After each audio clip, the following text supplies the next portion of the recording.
Hey guys, this is Eskimo Poodle, and we are back to Let's Play Bloodborne on the Sony PlayStation 4. Last time, we continued through the the Nightmare Frontier, where we've mostly explored all of it except for, the boss area. So we're pretty much done with it, we just have to go fight the boss. Today we're going to go ahead and get ready to go fight the boss. So let's go ahead and get our rune set up here. We're not going to need clear deep sea for right now. We're not going to need deep sea. And more echoes is always good. Stamina, that's always good. So instead, we could do something like HP or stamina or blood vials. But instead, one of them for sure, for the strategy that I'm going to try, I'm not sure how well it's going to work considering it's me, but we want higher Quicksilver bullets max. So whatever one you have, which is probably going to be 4. And then, let's see, what else could we do here? Visceral attacks would actually be pretty good, or restoring HP with visceral attacks would be pretty good, because we can get at least 2 visceral attacks that I'm thinking of. So let's just do strengthens visceral attacks, and that'll work out pretty good. There we go. And I think that's most of the stuff that I care about. Workshop, we're good there. I do want to switch out to the Holy Blade instead of the Kirk Hammer, because that'll probably be slightly more useful for this fight. Anything else that we need? What are you doing? Oh, that guy just died doing his weapon thing. Okay, so I think we're good. That's for runes. We don't need Frenzy Resist right now, so let's just go ahead and... What has the highest, like, physical and arcane? Because there is some arcane damage in the fight here. Let's see, so 50 arcane and then 50 physical as well. That's 60 and 40, which is almost as good. 60 and 30, which is less good. 60 and 40, which is about as good. 50 and 40 again.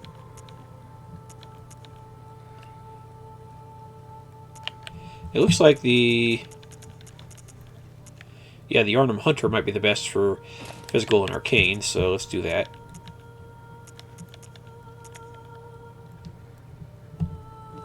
Actually, the arcane there is not anything to write home about. So, Tomb Prospector is good right there.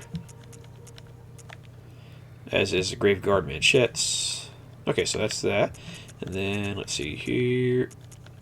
Yharnam, that doesn't go up at all. That goes down in physical just a little bit. It's not terribly necessary to min-max like I'm doing here. I'm just seeing what our best options are in case I want to be awesome here. So that's 60 and 50. That's 70 and 50. Huh, those are actually pretty good. What is the student uniform?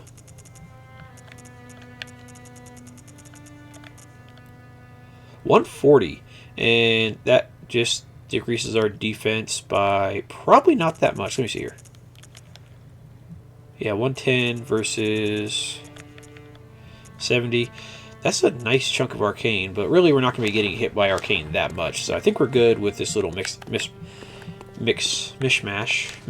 whatever. Nightmare Frontier, let's go. We've got a boss to fight, and it's actually a boss you're going to recognize. We've technically seen not actually the boss itself, but pretty close. Pretty close.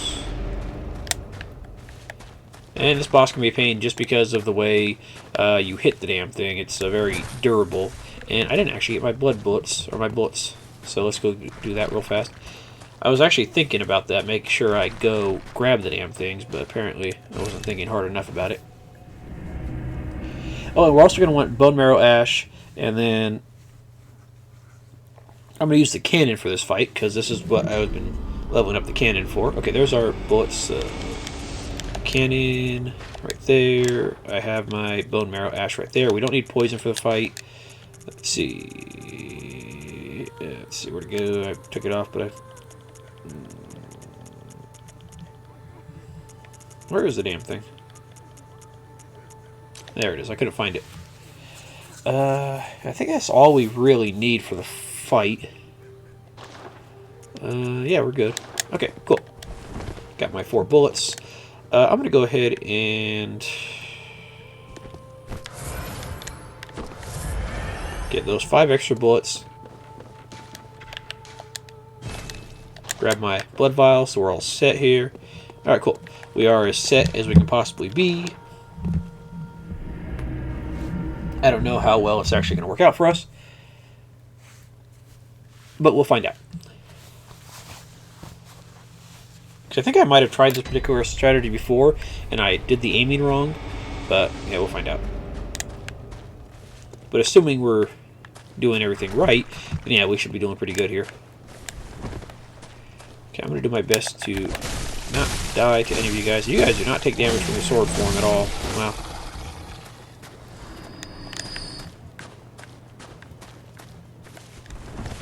So we just dash past all you idiots.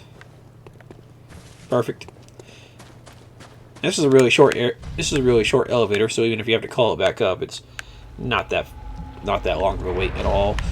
Or you could just miss the elevator like a chump.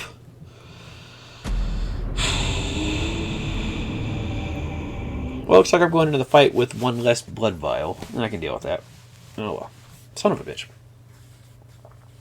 It's a good thing I didn't try to pre-buff the cannon or anything like that. That would have been stupid, but oh well. Life finds a way.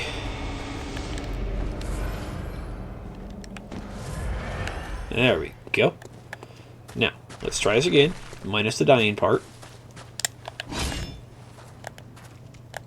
Why can I not lock onto you despite the fact that I know you're there? Like, the game is insulting my intelligence. And apparently these guys don't have a whole lot in the way of health.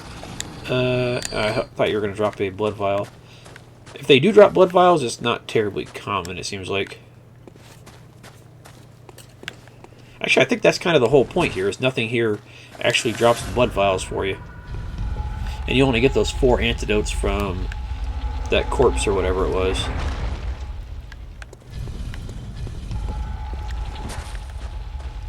This guy right here needs to get right out of the way.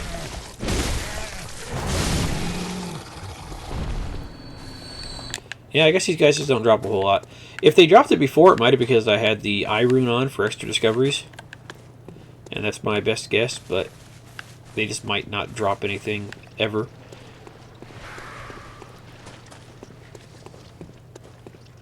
Alright, let's get ready to fight the boss. I'm going to start with the axe out, get the cannon ready.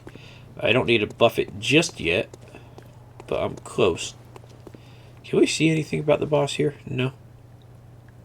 Well, this is a really cool looking area, by the way. It kind of looks like the Nightmare Before Christmas textures. Not like the way anything shape-wise, but it kind of looks like the little curly Q mountain or whatever. Texture-wise, it looks like that, but not shape-wise, if you get what I'm saying.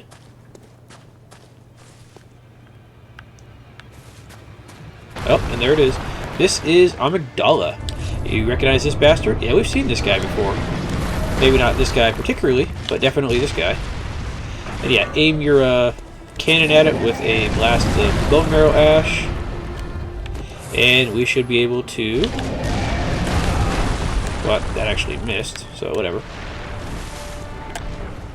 Oh, I need to heal first before I can actually get my temporary bullets. Okay, more temporary bullets. Now, if you hit it in the head with the cannon, you're supposed to be able to get it ready for a visceral attack. Yeah, there we go. But it didn't work the first time for some reason, so there we go. Okay, that pumped up its...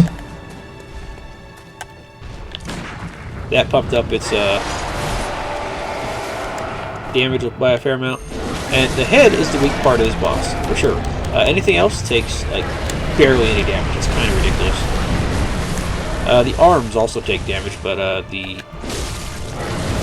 if you try to attack, the legs, you'll basically do no damage. So if I had actually got the cannon to attack properly in the first couple phases, yeah, I got 10 damage on the legs.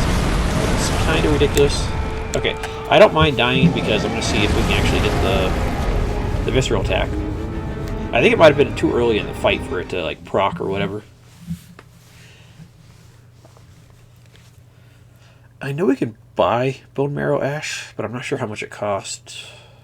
Because I wouldn't mind having more bone marrow ash for the fight. But assuming you're using your +4 bullet rune and you use the +5 blood thing, then you're going to have your necessary amount of bullets to fire the cannon 3 times throughout the fight, which is nice.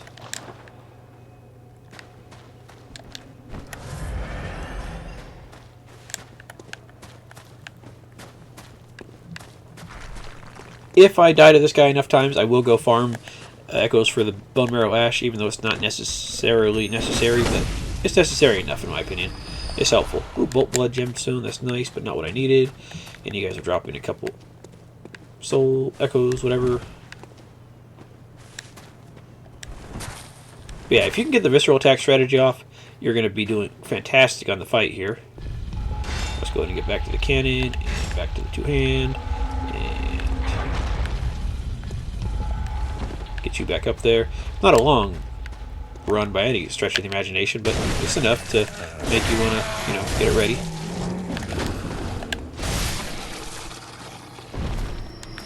No, you didn't drop anything? That's fine. I can deal with that.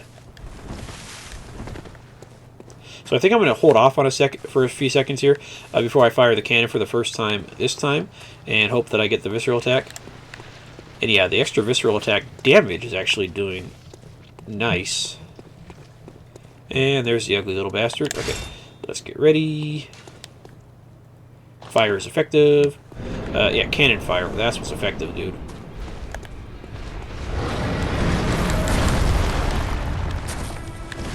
When his head is down, that's a good chance to attack the head.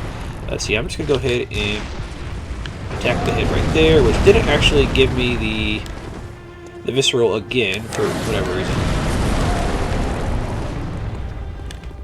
Okay, grab that, heal, walk to the side a little bit here, proc my bone marrow ash, and can I get the attack there?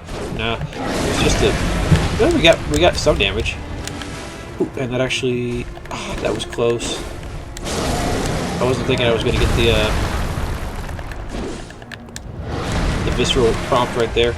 Okay, let's go for the attack here. Which missed. That sucked, okay. Yeah, sometimes you will whiff. And that was not the visceral attack that I was looking for, but oh, he did a lot of damage to it. So yeah, the cannon actually does plenty of damage in this fight. It's just sometimes it doesn't always do the proper job. So anyways, now we're going back to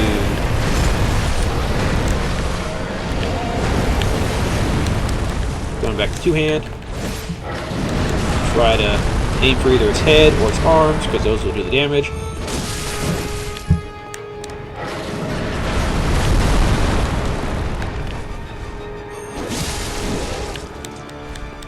And also, we saw earlier that once it gets low enough, it just says, fuck it, I'm going to tear my arms off for the extra reach. And yeah, it works out pretty good for it. And that didn't work out quite as well as I'd like. But still, we're doing pretty good. If the visceral attacks would work out, that'd be great, but oh well. Yeah, its head is really weak, though. Like, I think even just regular bullets will actually do a decent amount of damage for it.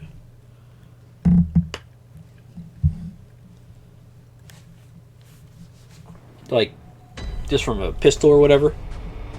But the cannon is definitely the one that we're trying to keep going here. And thank you for missing.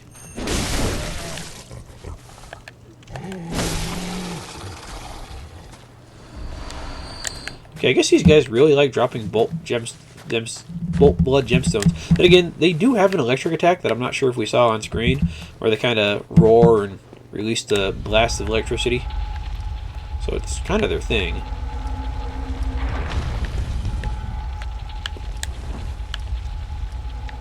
That was me trying to get the gap and failing miserably here. Oh well, I tried. I failed.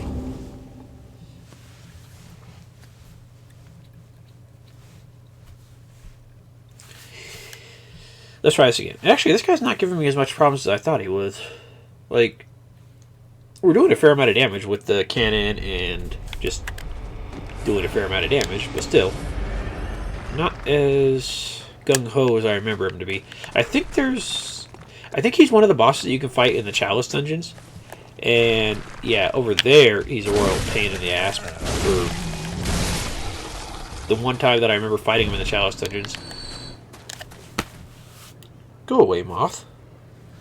Why are there always moths in my room? I don't know why. Yeah, he was a pain in the ass in the Chalice dungeon, but it's for a very specific reason. And if you want to get to the final boss of the Chalice dungeon, per se, then yeah, you definitely want to be in. You're definitely going to have to fight that particular version of Amygdala. They do reuse a couple of the bosses from the main story in the Chalice dungeon, but there's also several unique bosses. Rom, the vacuous spider, is actually used in the Chalice dungeons. Bloodstarved Beast is used in the Chalice dungeons. Let's see. Cleric Beast is not. Let's see. Dark Beast Parl is kind of in there, but I think he's just called Dark Beast. Right, we're here. Let's try this again here. Oh, he's starting off with his laser right away this time. Yeah, for the laser, it's like the laser itself doesn't actually hurt you until you actually get to the explodey part. And somehow I missed the prompt there. We definitely want to be on his head. And I think I missed that again. Nope. I got it. Ah. Oh, wait. Fucking little mosquito bastard.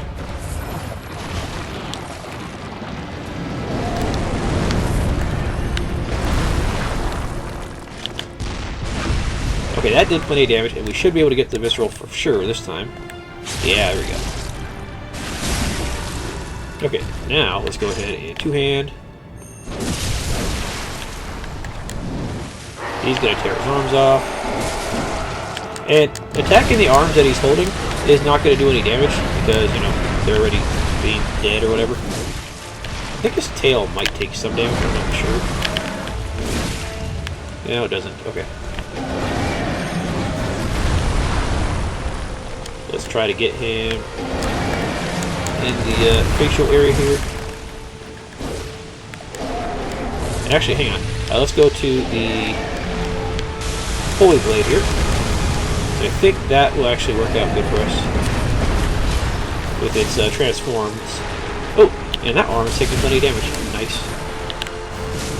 Yeah, the L2 right here is actually doing plenty of damage with regards to attacking him. The problem with this dude, though, is the way his defenses work is... Ow. You get him down this low, and you can't do any damage because of the way his taking damage works. Attack something like his arm. Let's go. I'm going to attack something. There we go. Attack his arm. And there we go. If the visceral attacks had worked, that would have made the fight a lot easier, but sadly, they did not. And we got the Ailing Lauren Chalice. So, there we go. So, Amygdala is not a required boss fight. It's a cool boss fight, but it's not required. There is a cheese strategy that I remember for sure in the Chalice dungeons, but I'm not sure if it works on this particular one. The sky and the cosmos are one. Okay, yeah, so there's nothing else in here.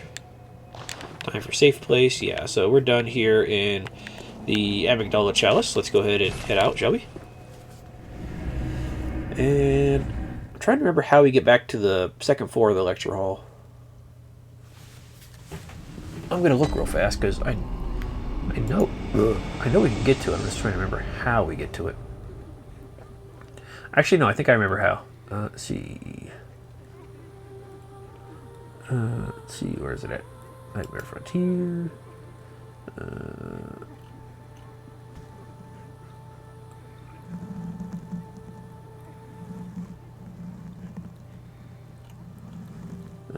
Where is it?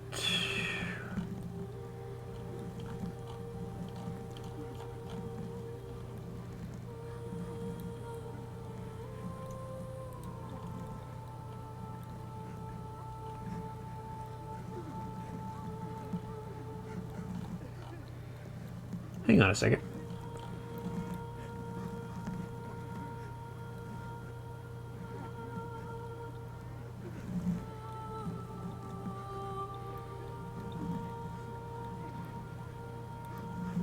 Where? Hang on, how do I get? How do I get to this little bastard?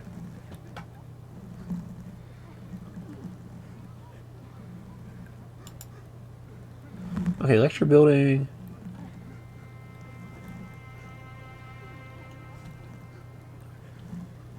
Okay, I know how to get here.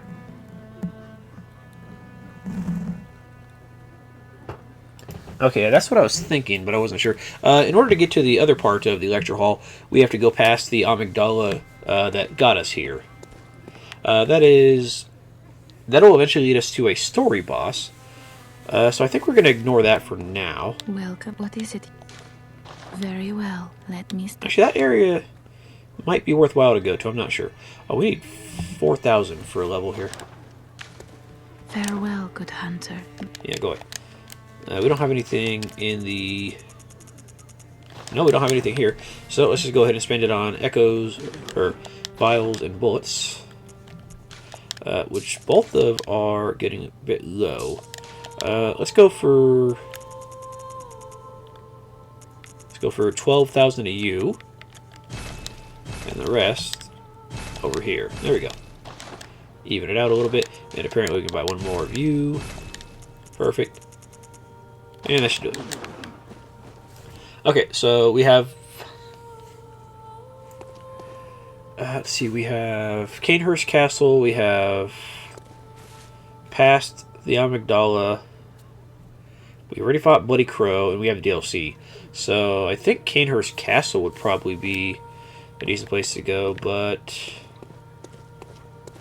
No, you know what? Screw it. Let's continue on towards Lecture Hall, second floor, and we'll go to Canehurst Castle later.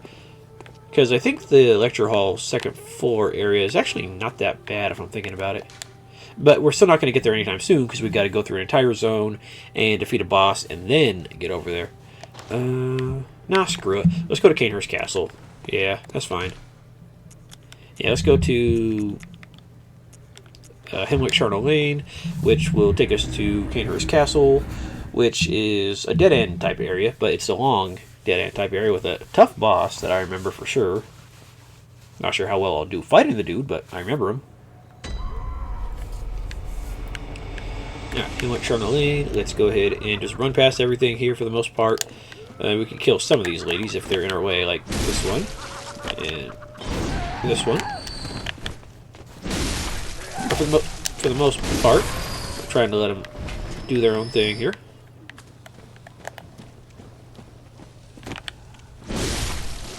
There we go, ignore you guys.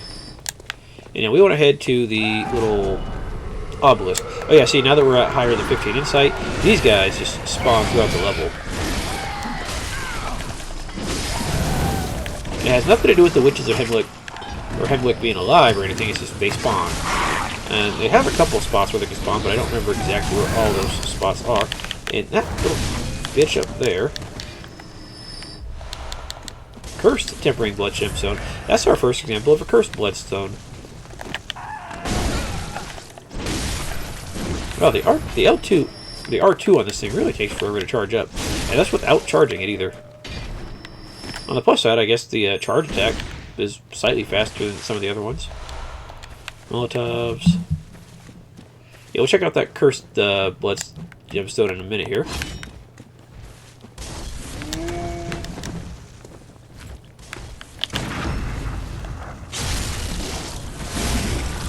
Goodbye, sir. That did plenty of extra visceral damage.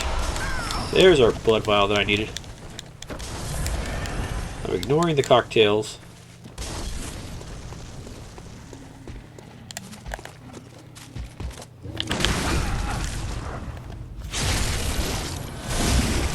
Goodbye.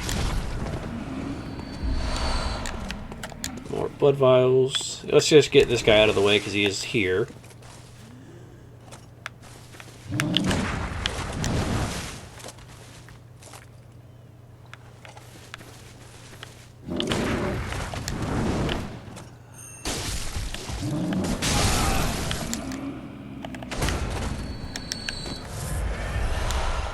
He wasn't doing a good counterable attack.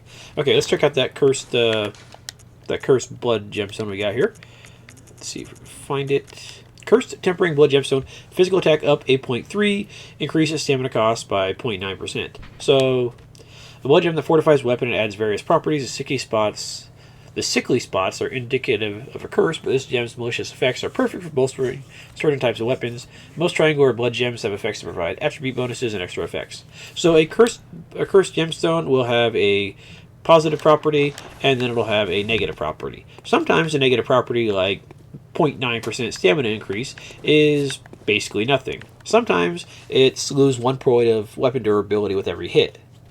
And yeah, with the that one, it's a bit more of a pain in the ass, but the stamina, basically nothing.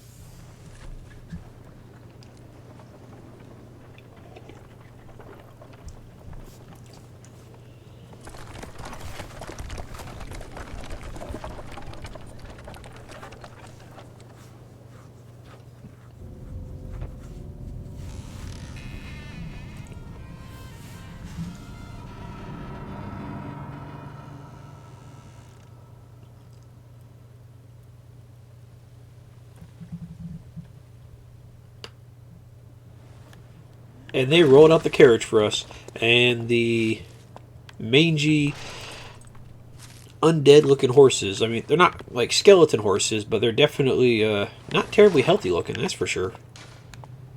Fear Hound. Yes, the hounds suck. I can agree with that.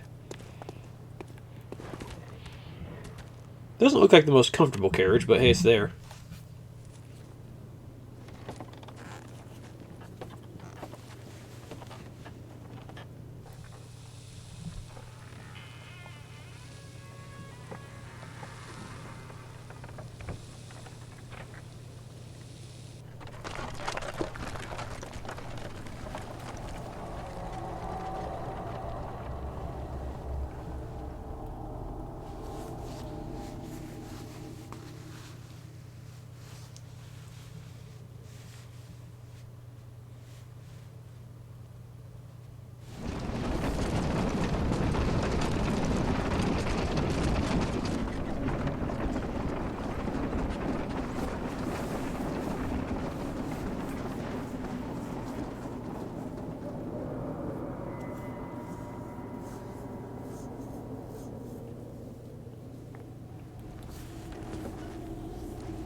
And we got a little bit of insight for entering the area. Awesome.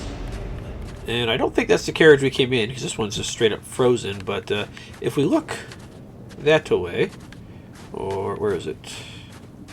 Well, if you look out, you can kind of see exactly where we are, because remember that broken bridge that we saw earlier?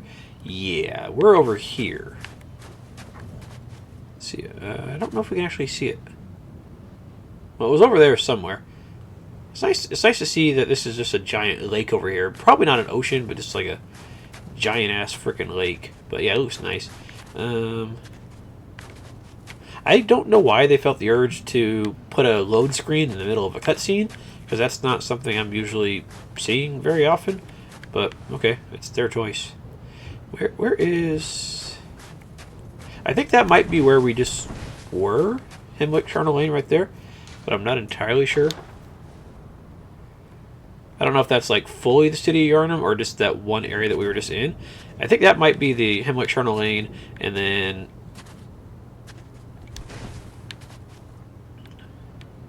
over there might be more Yharnam-y type area, but I'm not entirely sure. But yeah, we are in Cainhurst Castle, which is big-ass castle, and it looks awesome, and it's not in the Blood Moon phase. So yeah, this is slightly outside of the area of Yharnam itself, but it's still close enough that we can go to it. And yeah, it's a pretty big castle area here.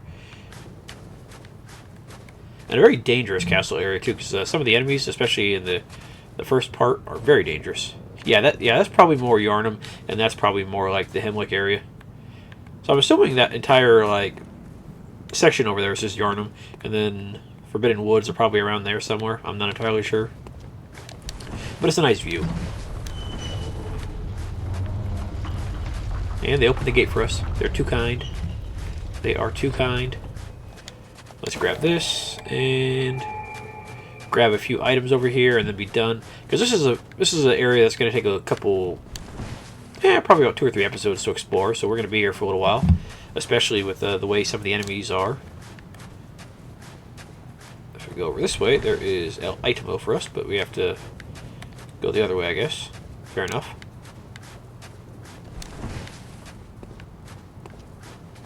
See these guys right here? These giant blood-bloated ticks. Those guys really suck. They hit like a truck, and they're fast, and they really suck. And that statue is just kind of chilling. We can't do anything with this elevator right now, because they're never operable when we first come here. Let's try fighting one of these ticks before we end the episode, just to see how they feel. I'm not going to pick up the item, so we'll just wait till later. Mr. Tick, come here, you little rat bastard. Yeah, they're leaping, and they kind of suck. And they can leap very far, and they hit very hard.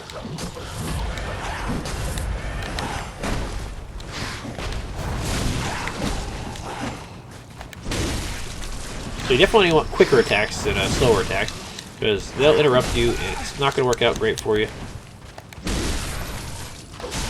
But surprisingly, I haven't completely obliterated myself on him yet. Okay, I spoke too soon. Okay. Well, we have beaten Amygdala, at least one of them. The one that deigns to come down to let us attack it. And then we decided to accept the invitation to go to Cainhurst Castle, where we get mutilated by ticks. Next episode, we're going to go ahead and continue to get mutilated by ticks, and go from there. So guys, thanks for watching, and I will see you guys next time. Have a good night.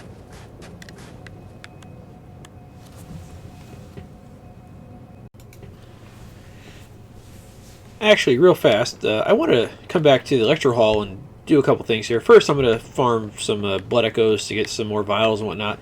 This is actually a pretty good place to farm, because not only does that room over here with the scholar dudes give about, I want to say 13 or 14,000 with my current setup of just plus 10 blood echoes, or plus 10,000, plus 10% blood echoes. Yeah, they give like I think like 14,000 blood echoes per trip. Then they also drop quicksilver bullets and sedatives rather frequently, so you'll probably not have to spend as much money on bullets. You can spend more on blood vials. But anyways, the main reason I came back here, besides that, was I wanted to see if Patches says anything different, since when he kicked us off the edge, he was like, oh Amygdala, have mercy on the poor bastard. He was talking about Amygdala, so I was just curious if he said anything different now that we've killed it. Are your feet as... No, I guess he doesn't care. Okay. Later on, we'll be able to actually meet up with him in that room, and then he'll care, but I guess not right now. But anyways, you guys have a good night, good day, whatever it is. I record these at like anywhere from 12 o'clock in the morning to 4 o'clock in the morning, so that's why I say have a good night. So, whatever. Anyways, adios.